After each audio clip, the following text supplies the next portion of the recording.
ఉండే సమయంలో ఆయన యోహాను ఏమంటాడు? యోహాను బాప్తిసం చేసినాడు. యేసు ప్రభు ఏమంటాడు? నేను నీ దగ్గర బాప్తిసం పొందవలసిన ఉండగా నువ్వు నా దగ్గర బాప్తిసం తీసుకుంటావా అంటాడు.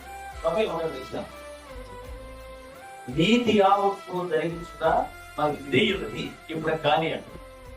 అంటే సంఘం ఎలా ఉండాలి అంటే వాక్యాన్ని చూసి సంఘం వాక్యం మారదు, సంఘం మారిపోతుంటది. అనేక రకాలైనటువంటి ఈ పద్ధతులు, చెడు పద్ధతులు మనం నెమ్మదిగా ఉన్న ఏదో ఒక రూపంలో సంఘంలోకి చొప్పించబడుతుంటాయి. అలా వాళ్ళు చేశారని చేతుకొట్లా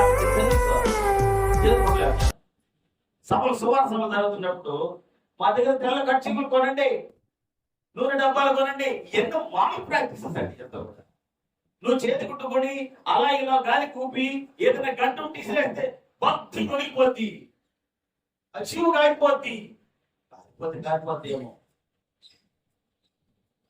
ఆ విధమైనటువంటి తప్పుడు సిద్ధాంతాలు సంఘాల్లో ప్రవేశపెడితే ఇప్పుడు నీకు ఎన్ని విమర్శిస్తున్నా తెలుసా వాళ్ళని?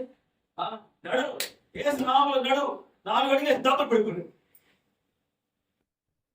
ఒక గిరిజన సహోదరుని తీసుకొచ్చి ఈ అమ్మాయికి ప్రాణాపాయ పరిస్థితి అంటే ఆ వెంటనే లేస్తుంది ఆ లేచిపోయింది, కేసు పెట్టారు.